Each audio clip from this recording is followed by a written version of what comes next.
The kingdom of heaven is at hand.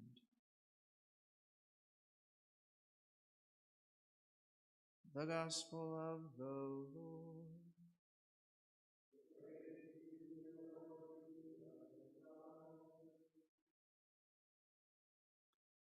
Today is the feast day, the memorial of St. Augustine Zhao and his companions, which basically includes 120 canonized martyrs from China from the 1600s up until 1930. These people were canonized by Pope John Paul II right around the year 2000. And so we remember today in this Mass, we think about all the people still living in the Asian world, especially in China, who are putting their lives and their reputations at stake every day for the sake of being faithful to the gospel and to the church.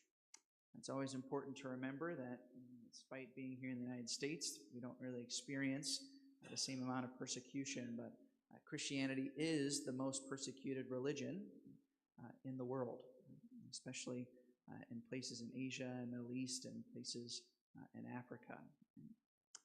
We also have this reading from the book of Genesis. We kind of skipped over the whole life of Joseph, and now we see this interaction between him and his brothers.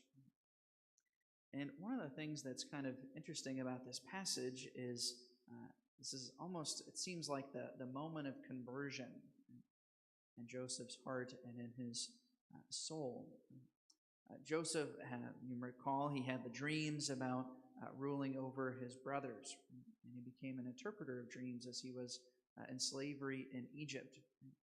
And when you read the life of Joseph, he seems to be having much, pity for himself throughout the story, and it's at this moment in the story where he begins to move beyond that. The story says that he wept in the presence of his brothers. He weeps because he sees that his brothers, despite being envious and cruel in what they did to him, that they have repented. It causes him to weep and to have the struggle within himself about letting go of the resentment that he had all those years towards his brothers. I think it's a good example for all of us to remember that people in our own lives who have mistreated us or acted unjustly towards us, that people can change over the course of time. Oftentimes with family disputes or in parishes and in small towns, right? They'll still be talking about mistakes that people made, 10 or 15 years ago, or they'll say, you really don't know this person, you don't realize what they've done. Right? And sometimes people will hold those people to that, even years later. And yet people can change. And that's the hope.